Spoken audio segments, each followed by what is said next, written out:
Praise the Lord. आइए हम लोग आप लोग को ऑनलाइन सर्विस में पुनः आप लोग को स्वागत करते हैं। उम्मीद करते हैं कि सीकर्स फेलोशिप ऑनलाइन सर्विस जो चल रहा है आप लोग बहुत आयत से ब्लेसिंग पा रहे हैं। आइए हम कुछ गीतों को गा के परमेश्वर की महिमा करेंगे प्यारो, क्योंकि परमेश्वर का अनुग्रह से ही हमें शांति मिला है। उसका अनुग्रह और दया हमारे जीवन में पर्याप्त रूप में प्रकट हुआ है इन दिनों में, और हम परमेश्वर का अनुग्रह को पाके हम लोग खुश हैं और आनंदित है। स्थिति कुछ भी हो, जब परमेश्वर की शांति, परमेश्वर का आनंद हमारे साथ रहता है तो हमें किसी चीज़ की और कमी और घटी महसूस नहीं होती। हर परिस्थिति में हम उसके आनंद में आनंदित रहते हैं, क्योंकि वो हर समय हमें अपनी शांति दे रहता है, और वो शांति अनंत काल की शांति है, और उस शांति को कोई भी हमसे छीन नहीं सकता। Praise the Lord. आइए हम गीतों को गा के हम परमेश्वर की महिमा करेंगे।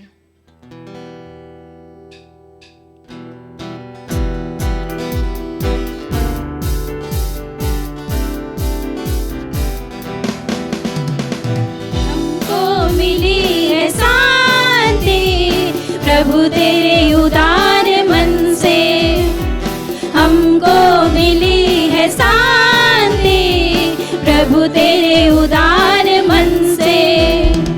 याद तुझे करते हैं हम अपने जीवन भर में, याद तुझे करते हैं हम अपने जीवन भर में। हमको मिली शांति प्रभु तेरे उदार मन से, हमको मिली है शांति प्रभु तेरे उदार मन से।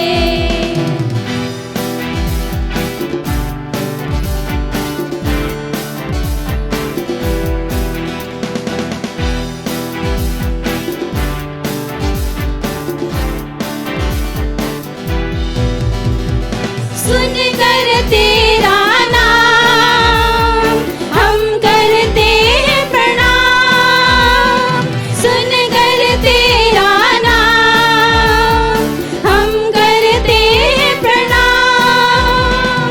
टूटे सारे बंधन करूँगा मैं वंदन, टूटे सारे बंधन करूँगा मैं वंदन, क्योंकि तू महान है, क्योंकि तू महान है।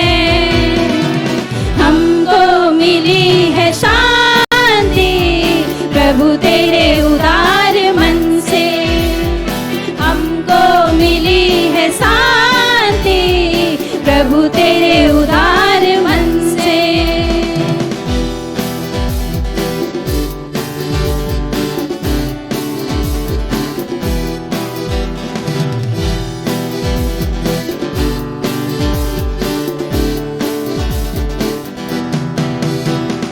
खून बहाया है, पापों को धोया है, खून बहाया है, पापों को धोया है। तू ही मेरा दाता, तू ही मेरा त्राता, तू ही मेरा दाता, तू ही मेरा त्राता, तू ही मेरा सब कुछ है, तू ही मेरा सब कुछ है। हमको मिली है शांति प्रभु तेरे उदार मन से, हमको मिली है शांति प्रभु तेरे उदार मन से।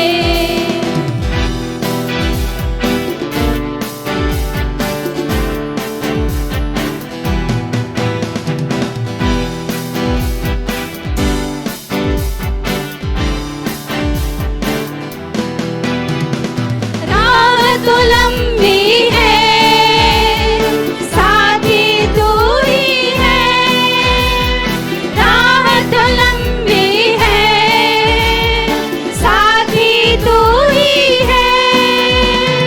तू ही मेरा दीपक, तू ही मेरा रक्षक, तू ही मेरा दीपक, तू ही मेरा रक्षक, तू ही मेरा सब कुछ है, तू ही मेरा सब कुछ है। हमको मिली है शांति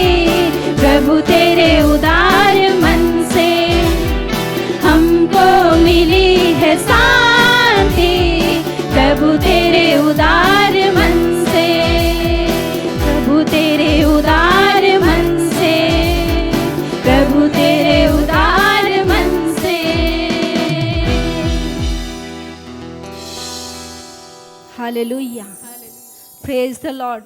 परमेश्वर का उदार मन प्यारो, जो सारे संसार से भी बड़ा मन उसका हृदय है, उस मन और उस हृदय से हमने उसका शांति को पाया है। Praise the Lord. इसलिए हम उसके शांति में और भी हम लोग आनंदित होना चाहते हैं और परमेश्वर के उपकारों को हम लोग भूलना नहीं चाहते हैं। दाऊद अपने वचन में कहता है, हे मेरे मन यहोवा को धन्य कहा और उसके किसी भी उपकार को ना भूलना। वही तो तेरे पापों को क्षमा करता है, वही तेरे सारे रोगों को चंगा करता है। Hallelujah, praise the Lord. आइए हम और एक गाना गा के हम लोग परमेश्वर की महिमा करेंगे और हम लोग वचन में जाएंगे।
धन्यवाद देंगे, क्योंकि परमेश्वर का जो उपकार है वो बेशुमार है, उसको हम गिन नहीं सकते। प्यारों, आज हमने जो परमेश्वर का जो अनुग्रह पाया है, जो आशीषों को पाया है, उसको हम गिन नहीं सकते हैं, वो अनगिनत है। Hallelujah, praise the Lord, hallelujah. Thank you Jesus Lord, thank you Holi spirit of God. हो रबा शाखा रबा खाला बारियांतोनोमो, ओ रिखांतोनोमो शेखे रेबेखा बाबा। ओ पवित्र आत्मा, हमें याद दिला प्रभु जी, तेरे एक एक उपकारों को हमें याद दिला राजा।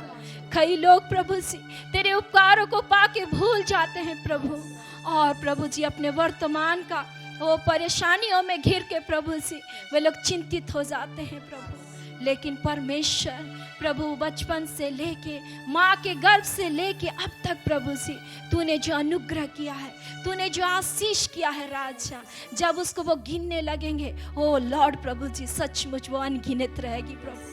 ओ पिता, हम धन्यवाद देते हैं प्रभु जी, हम आपको धन्यवाद देते हैं राजा। हालेलुया प्रभु। प्रभु इस समय हम लोग तेरे वचन के नजदीक आते हैं प्रभु। प्रभु अपने जीवित वचन से हम सबसे बातें कर प्रभु जी, और हर एक को सुनने के लिए प्रभु अनुग्रह दे, सुनने वाला कान दे प्रभु जी, विश्वास करने वाला हृदय दे लॉर्ड प्रभु जी। क्योंकि आज प्रभु तेरा वचन सुनते हैं लेकिन प्रभु जी विश्वास करने नहीं पाते हैं लॉर्ड। प्यारे प्रभु, तेरा वचन तो दो-धारी तलवार से भी चौखा है प्रभु जी, प्रबल है और जीवित है लॉर्ड प्रभु परमेश्वर। और तेरा वचन हथौड़ा के समान है प्रभु, तेरा वचन जीवन देता है लॉर्ड प्रभु जी। इसलिए प्रभु आज सुनने वाले हर एक भाई बहनों को प्रभु तू जीवन दे राजा, एक नई उम्मीद को जगा उनके हृदय में लॉर्ड प्रभु, ताकि प्रभु जी तेरा शांति पाके, तेरा आनंद पाके हर स्थिति का वे लोग सामना करने पाए लॉर्ड। धन्यवाद देते हैं प्रभु, यीशु के नाम से ये दुआ करते हैं, आमीन आमीन।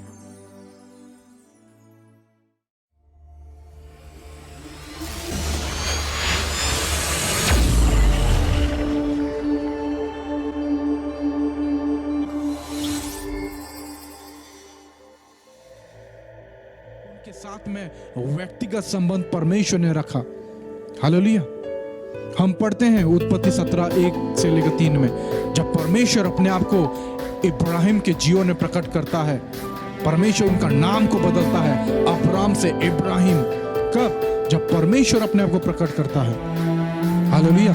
तो हमारा एकांत में रहना कितना बहुमूल्य है जब हम पवित्र शास्त्र को और परमेश्वर के सामर्थ को खोजने में लगते हैं।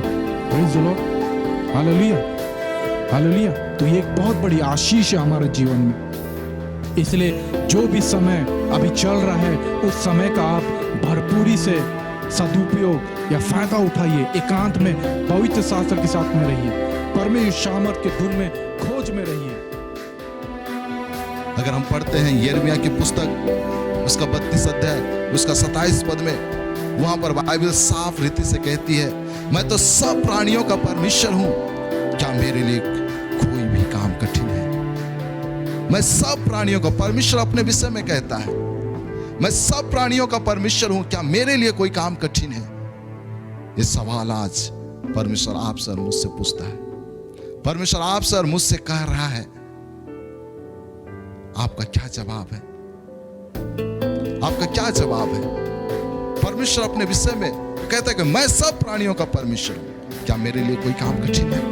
हाँ, परमेश्वर के लिए कोई भी काम कठिन नहीं है। वो असंभव को संभव में बदलने वाला परमेश्वर है। वो विपरीत परिस्थिति में भी परिस्थितियों को बदलने की सामर्थ्य रखता है।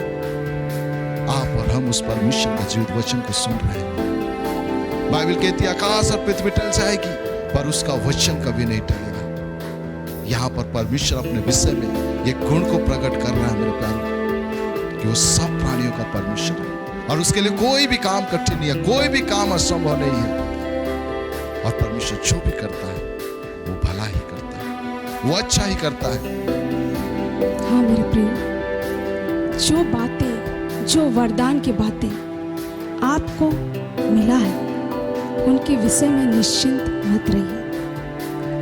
आगे वचन ऐसा कहता है, इन बातों को सोचते रह और इन्हीं में अपना ध्यान लगाए रह, ताकि तेरी उन्नति सब पर प्रकट हो। आप उन्नति करना चाहते हैं, आप परमेश्वर का जीवित वचन को प्रचार करना चाहते हैं, आप लोगों को बचाना चाहते हैं, आप भलाई करना चाहते हैं, सचमुच में ये बहुत ही अच्छी बात है। लेकिन ये सब करने के लिए आपको एक निर्देश, यहाँ पर मैं नहीं, ये परमेश्वर का वचन एक निर्देश दे रहा है कि अपनी और अपने उपदेश की चौकसी रख, इन बातों पर स्थिर रह, क्योंकि यदि ऐसा करता रहेगा तो तू अपने और अपने सुनने वालों के लिए भी उद्धार का कारण होगा। हाँ मेरे प्रिय भाई बहनों, आज आप और मैं यही चाहते हैं कि हम अपने इर्द गिर्द लोगों के लिए उद्धार का कारण हों।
Praise the Lord. परमेश्वर को धन्यवाद देते हैं। फिर से परमेश्वर ने अवसर दिया कि हम परमेश्वर के साथ में वचनों के साथ संगति करें। परमेश्वर अपने वचनों के द्वारा बातचीत करता है। आइए हम लोग जब वचन के नज़दीक में जाते हैं, इससे पहले हम लोग प्रार्थना करेंगे। हमारे प्रेमी दयालु अनुग्रहकारी पिता परमेश्वर, हम हमारे उद्धारकर्ता यीशु मसीह के पवित्र नाम से तेरे पास आते हैं।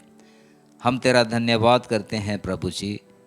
तू हमारा सृष्टिकर्ता, उद्धारकर्ता, चंगा करने वाला, छुटकारा देने वाला परमेश्वर है। तू हमारा भला परमेश्वर है। प्रभु परमेश्वर, हम तेरे भलाई के लिए, तेरे प्रेम के लिए, तेरे दया के लिए, तेरे करुणा के लिए, तेरे तरस के लिए जो तूने हम पर किया है प्रभु, हम धन्यवाद देते हैं। प्रभु प्रत्येक जन के लिए धन्यवाद देते हैं। इस समय जब तेरे वचन को सुनेंगे प्रभु, प्रत्येक जन की सहायता कर, एक एक जन के संग हो ले प्रभु। हम धन्यवाद देते हैं, यीशु मसीह के नाम से प्रार्थना करते हैं, आमीन। मेरे प्रिय भाई और बहन, आज हम लोग एक विषय पर देखेंगे। परमेश्वर के वचन में से हम देखेंगे और वो विषय है नई वाचा। नई वाचा में जीवन बिताना। नई वाचा का पर्यायवाची शब्द नया नियम है। वाचा का अर्थ करार है। दो व्यक्तियों अथवा दो समूहों के बीच करार। बाइबल की वाचा का अर्थ और भी गहरा है। जब हम उत्पत्ति से आगे बढ़ते हैं तो हम वाचा के विषय में देखते हैं और उद्देश्य को देखते हैं। परमेश्वर नूह, अब्राहम, इसहाक, मूसा तथा दाऊद के साथ वाचा बांधता है और आज वह हमारे साथ भी वाचा बांधा है। हमारा परमेश्वर वाचा का परमेश्वर है। साधारण रूप से वाचा का अर्थ दो व्यक्तियों के बीच करार है। यह आपसी समझौता है। यदि एक व्यक्ति शर्त को तोड़ता है तो यह समझौता समाप्त हो जाता है। पुराने नियम में यह साधारण अर्थ में उपयोग हुआ है। उदाहरण के लिए यह गिबोनियों तथा यहोशू के मध्य हुआ। यहोशू 9 अध्याय में हम देखते हैं। तथा कनानियों के और यहोशू के मध्य में, उनके लोगों के मध्य में हुआ। यहोशू 2 अध्याय में हम देखते हैं। दाऊद की वाचा योनातान के साथ हम लोग पाते हैं, पहला सामुएल 23:18 में। परंतु इसका अलग ढंग से उपयोग परमेश्वर तथा इस्राएल के साथ संबंध के लिए हुआ है। अपने विषय में सावधान रहो, कहीं ऐसा ना हो कि तुम अपने प्रभु परमेश्वर की वाचा को भूल जाओ। ऐसा व्यवस्था विवरण 23:4 में लिखा है। तथा नया नियम में भी यह शब्द परमेश्वर तथा मनुष्य के बीच संबंध के लिए उपयोग हुआ है। वाचा एक ऐसी बात है जिसे समझने की आवश्यकता है।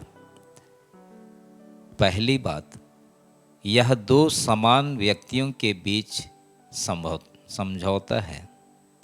दूसरी बात, परमेश्वर तथा मनुष्य बराबर नहीं हैं, इनके बीच भी वाचा बांधा जाता है। मनुष्य परमेश्वर के साथ मोल भाव नहीं कर सकता, वह उसकी वाचा की शर्तों पर बहस नहीं कर सकता, वह उसको केवल स्वीकार अथवा अस्वीकार ही करता है। इस समझौते का अच्छा उदाहरण वसीयत है। वसीयत की शर्तें समानता पर नहीं हैं, वे शर्तें केवल एक व्यक्ति के द्वारा निर्धारित की जाती हैं, एक ही व्यक्ति के द्वारा निर्धारित की जाती हैं। दूसरा उन्हें बदल नहीं सकता, वह केवल स्वीकार कर सकता है अथवा अस्वीकार कर सकता है। इसी प्रकार परमेश्वर की वाचा हमारे लिए वसीयत है, जो उसकी पहल, इनिशिएटिव तथा अनुग्रह का परिणाम है। परमेश्वर की वाचा हमारे लिए वसीयत है, जो परिणाम है किन बातों का? परमेश्वर की पहल तथा अनुग्रह का। परमेश्वर के लिए अच्छा है देना और मनुष्य के लिए अच्छा है लेना। जब हम वाचा का प्रयोग करते हैं, इसका अर्थ यह नहीं कि मनुष्य समान शर्तों पर परमेश्वर के साथ समझौता करता है।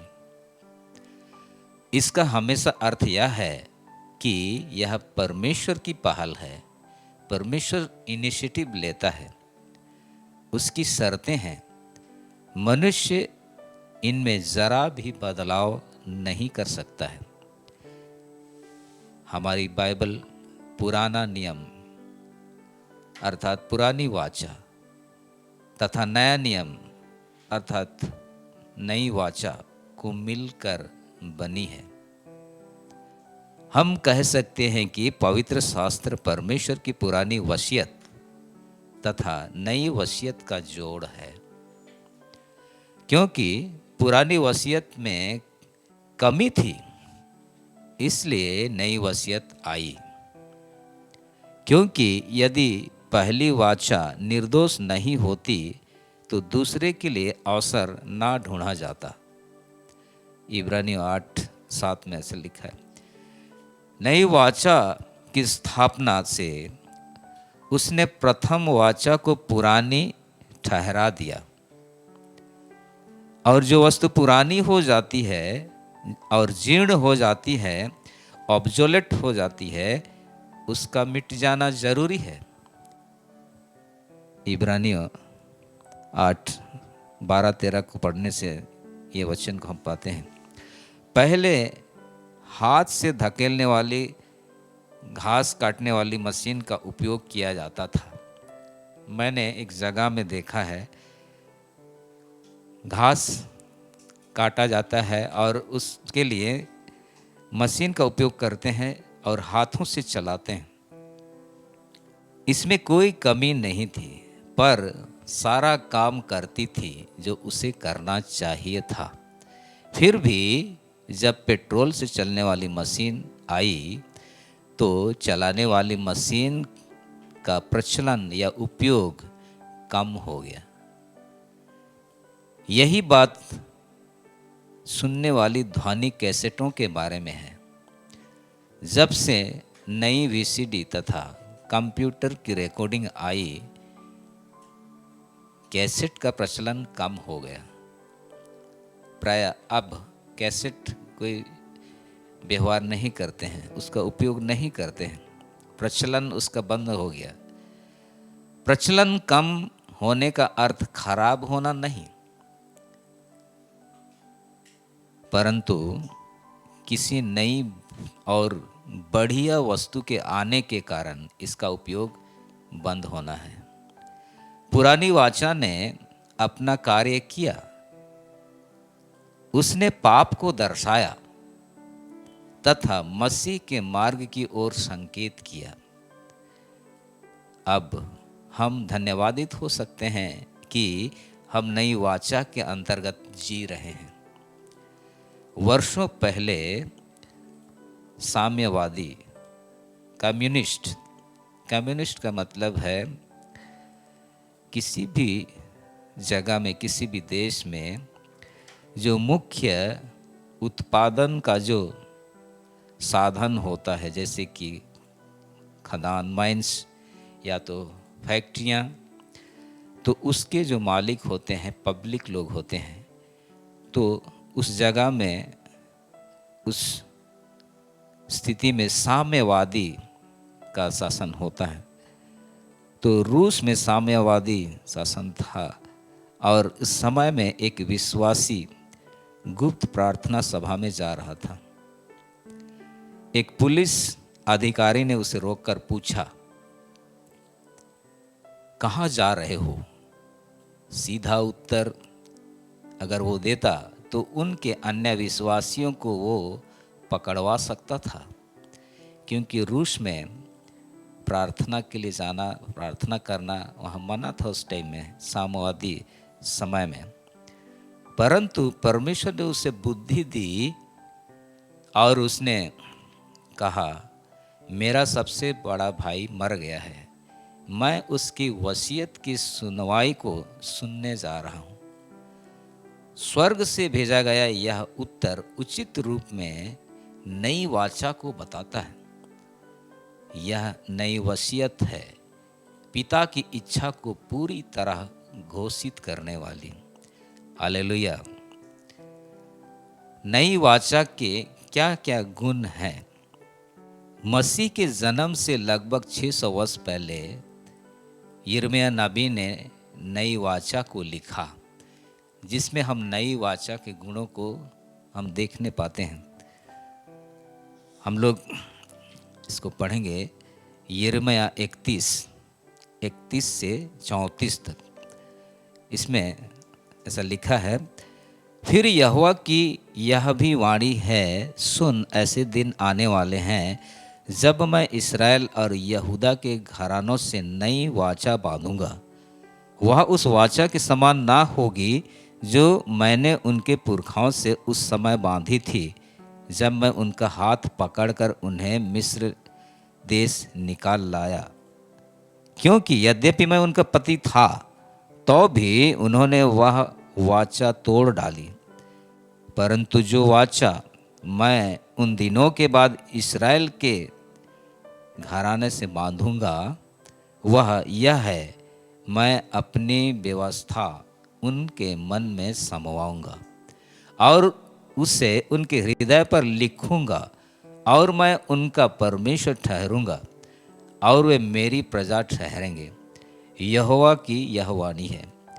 तब उन्हें फिर एक दूसरे से यह ना कहना पड़ेगा कि यहोवा को जानो, क्योंकि यहोवा की यह वाणी है, छोटे से लेकर बड़े तक सब के सब मेरा ज्ञान रखेंगे, क्योंकि मैं उनका अधर्म क्षमा करूंगा और उनका पाप फिर स्मरण ना करूंगा।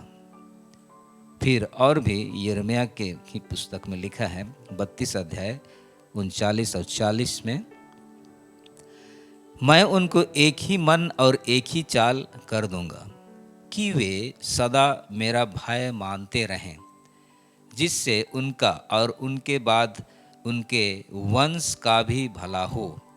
मैं उनसे यह वाचा बांधूंगा कि मैं कभी उनका संग छोड़कर उनका भला करना ना छोड़ूंगा, और अपना भय मैं उनके मन से ऐसा उपजाऊंगा कि वे कभी मुझसे अलग होना ना चाहेंगे।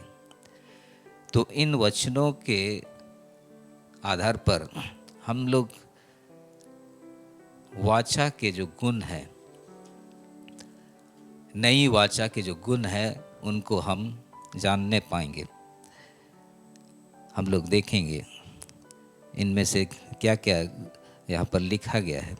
पहला है, परमेश्वर नई वाचा शुरू करता है। इस वचन में परमेश्वर कहता है, मैं बांधूंगा, मैं रखूंगा, मैं उनके मन में डालूंगा, मैं क्षमा करूंगा। नई वाचा में मनुष्य के स्वयं बचने, स्वयं रक्षा अथवा अपनी सामर्थ्य के ऊपर उठाने के लिए कोई स्थान नहीं है। यीशु ने कहा, तुमने मुझे नहीं चुना परंतु मैंने चुना है। यूहन्ना 15:16। दूसरा गुण हम देखते हैं, नई वाचा हमारे मनों पर लिखी है। पुराने नियम की आज्ञाएं मूसा को दी गई थी। उनकी एक समस्या थी, मनुष्यों के मन परमेश्वर के साथ सही नहीं थे। नई वाचा में परमेश्वर हमें नया हृदय देता है, नया उद्देश्य, नई सामर्थ्य देता है अच्छी खुशी को पूरा करने के लिए। कहता है, मैं अपनी आज्ञाएं उनके मन तथा हृदय पर लिखूंगा। तीसरा गुण, नई वाचा में परमेश्वर पिता के साथ व्यक्तिगत रिश्ता है। नई वाचा में परमेश्वर के साथ सहभागिता करने का महान सौभाग्य हमें प्राप्त होता है।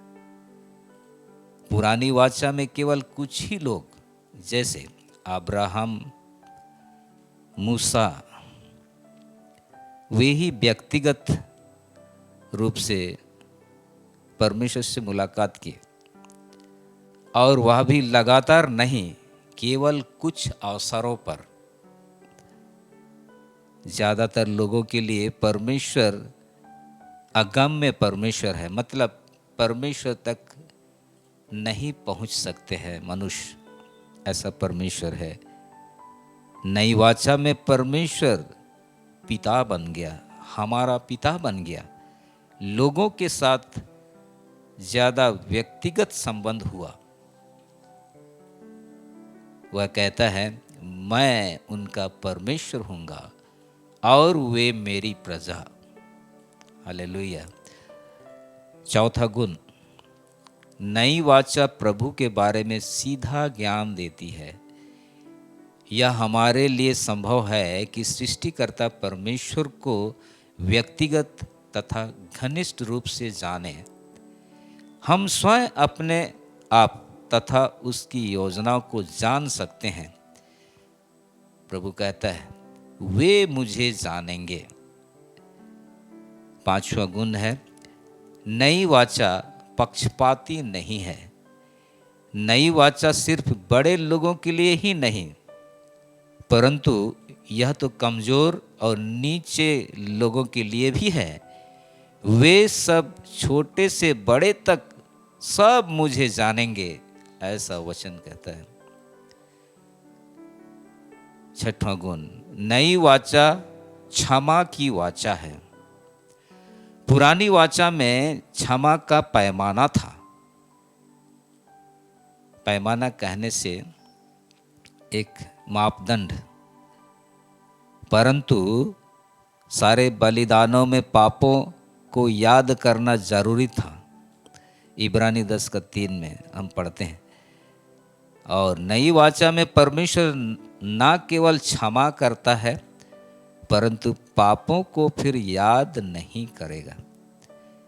यीशु ने पापों का मूल्य चुका दिया, क्योंकि उसने एक ही चढ़ावे के द्वारा उन्हें जो पवित्र किए जाते हैं सर्वदा के लिए सिद्ध कर दिया। इब्रानियों 10:14 पढ़ते हैं तो हम पाते हैं 7वां गुण, नई वाचा नई प्रेरणा देती है। परमेश्वर कहता है मैं उनके मन तथा कार्य की एकता दूंगा जिससे वे सदा मेरा भय मानेंगे। फिलिपियों 2:13 में हम पाते हैं आठवां जो गुण है, नई वाचा परमेश्वर का भय चित्त में बसाती है। हमारे चित्त में परमेश्वर का भय नई वाचा में बसने पाता है। हमें भयानक स्थानों के पास आने की ज़रूरत नहीं है, जैसे कि सिनै पर्वत का अंधकार, आंधी तूफान। परमेश्वर का भय जानने के लिए हमें वहाँ जाने की आवश्यकता नहीं होती है। नई वाचा में परमेश्वर चाहता है कि वह हमको भय मानने की प्रेरणा देगा, जिससे कि परमेश्वर से हम दूर नहीं भागेंगे। पुरानी वाचा में हम देखते हैं परमेश्वर के निकट में लोगों को आने के लिए मना किया था। वहाँ पर घेरा के स्थान तक, वहाँ तक ना तो मनुष्य ना जानवर किसी को भी आने के लिए वहाँ मना ही किया गया था, सबको मना ही किया गया था। परमेश्वर हमारे मन में अपना भय बसाता है जो लगातार हमें सुधारता है। देखिए, इस प्रकार का भय हमारे मन में परमेश्वर की ओर से ही वो बसता है, तब हम सुधरते जाते हैं और सीधे मार्ग में चलने के लिए हमको प्रेरणा करता है। 9वां गुण है, नई वाचा अनंत वाचा है। नई वाचा के लिए हम पिता का धन्यवाद कर सकते हैं। वह कहता है मैं उनके साथ अनंत समय की वाचा बांधूंगा।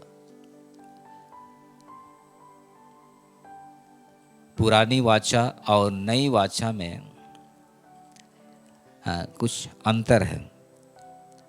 इसको जानने के लिए हम 2 वचनों को पढ़ेंगे। निर्गमन 19:5 में, यदि तुम निश्चय मेरी मानोगे और मेरी वाचा का पालन करोगे तो सब लोगों में से तुम ही मेरा निज धन ठहरोगे, समस्त पृथ्वी तो मेरी है। यहाँ पर वाचा को पालन करने पर क्या होता है? परमेश्वर कहता है कि तभी तुम मेरी निज धन ठहरोगे। नई वाचा में यहेजकेल में पहले ही लिख दिया गया है, यहेजकेल 36:27 में, मैं अपना आत्मा तुम्हारे भीतर देकर ऐसा करूँगा कि तुम विधियों पर चलोगे और मेरे नियमों को मानकर उनके अनुसार करोगे। नई वाचा में परमेश्वर ने हमें नया हृदय तथा उसमें बसने वाली आत्मा देता है, जो हमें उसकी विधि में चलाता है। नई वाचा में परमेश्वर हमें अपनी इच्छा के अनुसार चलने में मदद करने के लिए पवित्र आत्मा देता है। नई वाचा बहुतायत के जीवन के लिए बना है, जिसमें परमेश्वर पवित्र आत्मा के द्वारा रहता है, उसकी खुशी के लिए कार्य करने तथा इच्छा को पूरा करने के लिए। यीशु ने कहा, यदि तुम मुझसे प्रेम रखते हो तो मेरी आज्ञाओं को मानोगे। नई वाचा में पवित्र आत्मा बहुत कार्यशील है।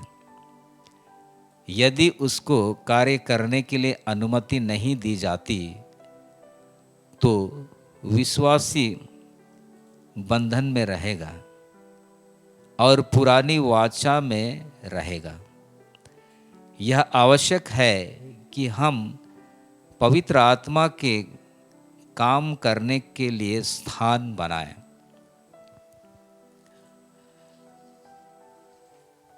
हम 2 वचनों को देखेंगे। इब्रानियों 7:22। यहाँ पर हम देखते हैं कि यीशु उत्तम वाचा का जामीन ठहरा।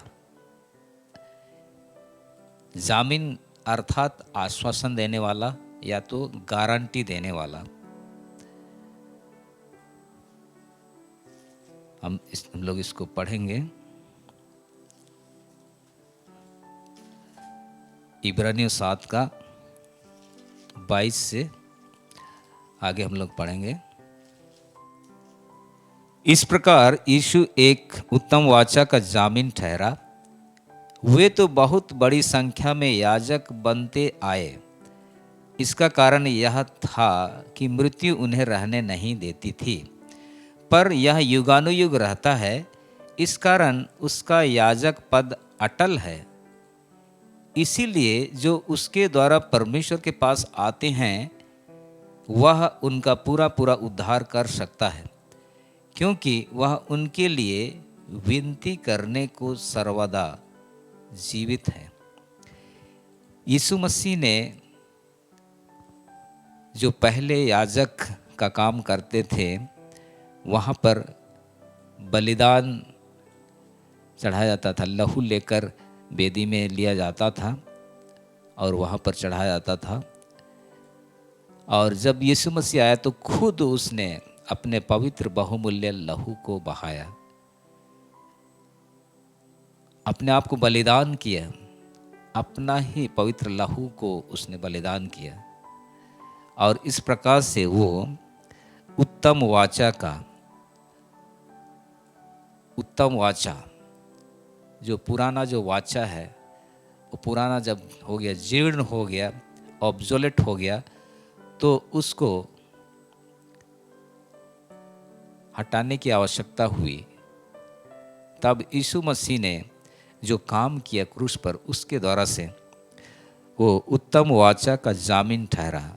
अर्थात उत्तम वाचा में मनुष्य जीवन को बिताए, उसके लिए यीशु मसीह ऐसा गारंटी देता है कि उसके द्वारा से एक व्यक्ति का पूरा पूरा उद्धार होता है। इसलिए यह लिखता है वह उनका पूरा पूरा उद्धार कर सकता है। पहले के जितने याजक थे वे सेवा किए, लेकिन वे मर गए और इस प्रकार मरते गए। लेकिन यीशु मसीह का एक बार मृत्यु के द्वारा से, अपना ही लहू को उसने चढ़ाने के द्वारा से, दुख उठाने के द्वारा से उसने मनुष्य के उद्धार के काम को पूरा किया। और वो उत्तम वाचा का गारंटी देने वाला वो ठहर गया। और इसको और भी पुराने नियम में भी उत्पत्ति में हम लोग देखने पाते हैं। 43:8 और 9 में यहाँ पर ऐसा लिखा है, फिर यहूदा ने अपने पिता इसराइल से कहा, उस लड़के को मेरे संग भेज दे कि हम चले जाएं। इससे हम और तू और हमारे बाल बच्चे मरने ना पाएंगे, वरन जीवित रहेंगे। मैं उसका जामीन होता हूँ, मेरे ही साथ से तू उसको वापस लेना। यदि मैं उसको तेरे पास पहुँचा कर सामने खड़ा न कर दूँ तो मैं सदा के लिए तेरा अपराधी ठहरूंगा। ये घटना कब की है? जब इस्राएली लोग अपने देश में जब थे, उस समय में उनमें से जो एक उनका भाई था यूसुफ, वो मिस्र देश में उसको वो लोग बेच दिए। मिस्र देश पहुंचकर वहाँ पर वो प्रधानमंत्री बन गया। और उस दिनों में जब अकाल हुआ तो इनको पता चला इस्राएलियों को कि मिस्र देश में अन्न मिल रहा है, खाने का वस्तु मिल रहा है। तब वो लोग वहाँ लाने के लिए जाते हैं, जो भी उनके पास में उसके बदले में जो देना होता है वो सब लेके वहाँ जाते हैं। और वहाँ पहुँचते हैं तो यूसुफ इनको पहचानता है और वो पूछता है उनका और एक भाई बिन्यामीन के विषय में कि क्या वो भाई है। तो उसको तुम लेके आओ, तुम लोग लेके आओ कह के कहता है। और सीमोन को वहाँ रहना पड़ता है और वे लोग वहाँ से अनाज लेकर आते हैं। और फिर जब वो अनाज समाप्त हो जाता है तो फिर उनको जाना पड़ता है लाने के लिए। उस समय में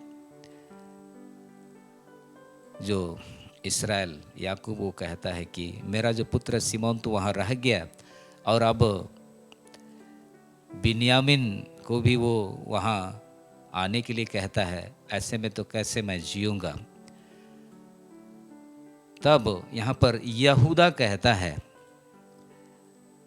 वो कहता है कि इस लड़के को भेज, बिन्यामिन को भेज, देरी नहीं करो, हम लोग वहाँ जाएंगे और मैं गारंटी देता हूँ, मैं उसके लिए जामीन होता हूँ कि मैं उसको लेके वापस आऊँगा, तुम्हारे पास में खड़ा करूँगा, और अगर नहीं लेके आता हूँ तो मैं अपराधी ठहरूँगा।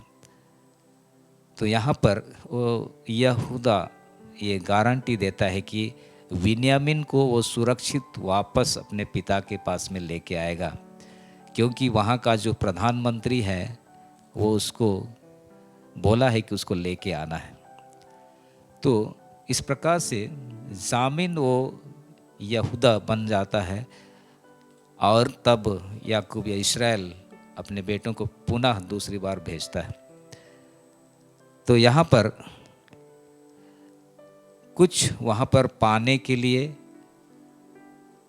उनको अनाज मिलना चाहिए दूसरी बार, उसके लिए एक व्यक्ति ऐसी स्थिति उत्पन्न होता है कि सबसे छोटा भाई बिन्यामिन को वहाँ ले जाने के लिए जामिन वो खड़ा होता है, जामिन ठहरता है। तो वैसे ही यीशु भी हमारे लिए उत्तम वाचा का जामिन ठहरा, वो गारंटियर ठहरा। उत्तम वाचा अर्थात जो पुरानी वाचा जो जीर्ण हो गई, नई वाचा में जब यीशु मसीह ने जो काम किया तो उसमें यीशु मसीह नई वाचा का जामीन अर्थात गारंटियर बन के उसने जगत के लोगों का उद्धार के लिए परमेश्वर के इच्छा के अनुसार काम को किया। और परमेश्वर ना केवल यीशु मसीह को इस जगत में भेज के इस काम को करवाया, लेकिन उसने उसका पवित्र लहू को बहने दिया। उसके कारण से ही यीशु मसीह उत्तम वाचा का जामीन गारंटी देने वाला ठहरा। तो उत्तम वाचा में हम देखते हैं, पुराने वाचा में हम देखते हैं वो अलग अलग बात है। पुराने वाचा में क्या था? पुराने वाचा में यदि तुम उस वाचा का पालन करोगे तभी तुम मेरे प्रजा लोग होगे। लेकिन यहाँ पर नई वाचा में क्या करता है? नई वाचा में परमेश्वर क्या करता है? वो हमारे हृदय को नया करता है, हमारे हृदय में अपनी ही आत्मा को वो डालता है, और ऐसा करता है अपनी आत्मा, पवित्र आत्मा को। तो हम पवित्र आत्मा के अगुवाई में इस जीवन को बिताने लगते हैं और पुरानी बातें वो चली जाती हैं, और इस प्रकार से हम परमेश्वर के साथ में सुरक्षित रहते हैं, परमेश्वर के पास में सुरक्षित रहते हैं, और हम परमेश्वर के लिए ही नई वाचा में होकर यीशु मसीह के साथ में और पवित्र आत्मा के साथ में हम लोग जीने पाते हैं। और परमेश्वर के का जो उद्देश्य है कि हम परमेश्वर के साथ में ही रहें, परमेश्वर के पास में ही रहें, तो इसमें परमेश्वर ही करता है कि वो हमारे हृदय को नया करता है, अपनी आत्मा को हमारे अंदर में डालता है। तब हम परमेश्वर के वचनों को, आज्ञाओं को पालन करने सकते हैं। मनुष्य हम अपने कोशिश से नहीं करने पाएंगे, लेकिन परमेश्वर ही हमारी सहायता करता है। और इस प्रकार से हम नई वाचा में देखते हैं कि परमेश्वर हमारे लिए कितना यीशु मसीह के द्वारा से आसान किया है। इसलिए परमेश्वर को हमें कितना अधिक धन्यवाद देने की आवश्यकता है। प्रभु इन वचनों के द्वारा सबको आशीष दे। आइए हम लोग प्रार्थना करेंगे। प्यारे प्रभु जी, हम यीशु मसीह के पवित्र नाम से तेरा धन्यवाद करते हैं। प्रभु जी, इन दिनों में यीशु मसीह के आने के बाद में जब हम लोग इस पृथ्वी में जीवन बिताते हैं, नई वाचा के अंतर्गत में हम जीवन बिताते हैं। प्रभु, हम धन्यवाद देते हैं, नई वाचा में यीशु मसीह को उत्तम वाचा का जामीन गारंटी देने वाला ठहरा दिया है और इसमें पवित्र आत्मा हमारी सहायता करता है। पवित्र आत्मा हमारे हृदय के अंदर में रहकर हमें सही मार्गों में लेके जाता है, सही कामों को करने के लिए वो हमको गाइड करता है। प्रभु, हम तेरा धन्यवाद करते हैं। हम अपने कोशिश से तेरी इच्छा के अनुसार जीवन नहीं बिताएंगे, नहीं बिताने पाएंगे, लेकिन प्रभु जी तू ही हमारी सहायता करता है पवित्र आत्मा के द्वारा से। और ये सब नई वाचा में प्रभु जी तूने जो हमारे लिए किया, हम धन्यवाद करते हैं। प्रभु, जितने लोगों ने तेरे वचन को सुना है प्रभु जी, सुन रहे हैं प्रभु जी, प्रभु वे नई वाचा के अंतर्गत में है प्रभु जी। और नई वाचा के अंतर्गत में प्रभु अपने को तैयार होना है कि पवित्र आत्मा हमारे हृदय में आए। इसी समय पवित्र आत्मा एक एक हृदय में आए प्रभु जी, और प्रभु पूरी तरह से नियंत्रण में करे प्रभु जी। और जो लोग प्रभु जी तेरे मार्ग में नहीं चलते हैं, तेरे मार्ग में चलने लगे, तेरी इच्छा के अनुसार जो काम है उसको नहीं करते हैं, उन कामों को करने पाए। और इस प्रकार से प्रभु जी तेरी इच्छा प्रत्येक लोग पूरा करें और तेरी महिमा का कारण बने, ऐसा अनुग्रह कर। प्रभु, हम धन्यवाद देते हैं, तू ऐसा कर रहा है प्रभु जी। धन्यवाद देते हैं प्रभु जी, तूने प्रत्येक जन को स्पर्श किया, आशीष किया है। यीशु मसीह के पवित्र नाम से प्रार्थना करते हैं, आमीन।